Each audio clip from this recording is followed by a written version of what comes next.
Hey guys, how's it going? This is Crowbar here. I just wanted to bring you another quick guide about Frosty K DPS. The other video I have gets really long, and I just wanted to do a short one, and also that one's kind of jumbled. So I just want to bring you two things right now. One, your rotation and priority, because there's no really rotations in WoW anymore. It's mostly just move priority.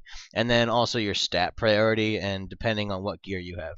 Now, I am doing a PvE video for this, just doing a quick dungeon. But I want to remind you that PvE and PvP DPS are the same. You can actually learn a lot about your PvP rotation by doing some PvE. Also, I have recount on overall because I'm an idiot. But like on the boss fight or on the trash, I'm usually pulling 180. But you'll see that. I think I switch that later. Yeah, I mean, like, I don't have that great a gear. It's tot LFR gear, 4-set with PvP gear, and a rep trinket. So I'm really not overly geared. It's really easy to get this kind of gear. I did so while trying to catch up for a raid. Anyway, so your stat priority, I'm going to do that first. In this gear, in your tot gear, if you have your 4-set, it is going to be haste, crit, mastery. Now, well, the thing here is mastery is basically just increases your AoE DPS. It's awful. Now, you might see some DPS guys out there that are saying mastery, crit, haste, and that is in Siege of Orgrimmar gear. And it doesn't apply to your PvP gear. It also only applies to your PvE gear if you have the 4-set. Keep that in mind, guys. But mastery is just for AoE, and it's really not that good, so don't do it. Anyway, so it's haste because just the more you auto attack, the more you get obliterates, and the shorter your rune, or the quicker your runes generate. Crit, just because when you're not critting, it's awesome, just a lot of big damage, and mastery is really crappy. Alright, so on to your priority. So I want to kind of give you an Icy Veins kind of breakdown, so I'll throw some stuff up. This is a no proc scenario. Means no killing machine, and honestly we don't care about rhyme, so don't really kind of just forget about rhyme, which is procs your Howling Blast. Killing machine procs your Frost Strike and Obliterate. So this is your no proc scenario. First you want a Frost Strike, then you got to put your diseases on, then Obliterate, then Horn of Winter, and then Howling Blast only if you have a rhyme proc. Again, I've explained this further in my other video. I'll link that really quick. But I just want to do the exact priority. Now, this is with a killing machine proc. Number 1 is diseases. Number 2 is obliterate.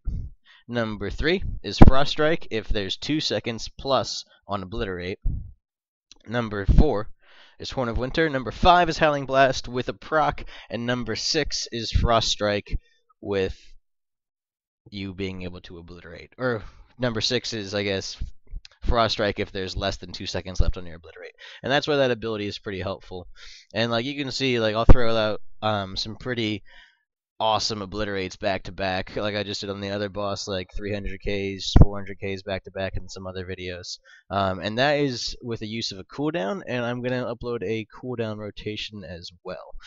Now this is a little bit more nuanced, but if you have no runes, well, if you can't obliterate and you don't have enough runic power to frost strike, and you don't have a Horn of Howling Blast proc, and Horn of Winter is down, you do not want a Howling Blast. Howling Blast is really bad. It's just good when it's free. It's free runic power. If you have Unholy Runes, you're gonna want to drop Death and Decay for an AoE mob, and then you're gonna want to drop Plague Strike if you think you're gonna be able to Pestilence soon. Those are all important parts of your AoE rotation.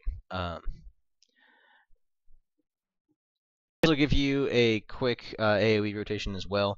Again, I've described it in my other video. I'll link when to start doing it, but your actual AoE rotation is your diseases are your number 1 priority, and Howling Blast is your 2nd priority. And then Frost Strike is, you just want to use Frost Strike at 80 runic power or more. Really, but you can dump it if you have runic corruption.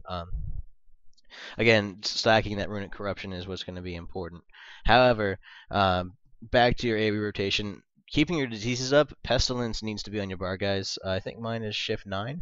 Yeah, mine's shift 9. It's just Plague Strike, or if you have an Outbreak or Unholy Blight. You don't have to Plague Strike too often with that setup.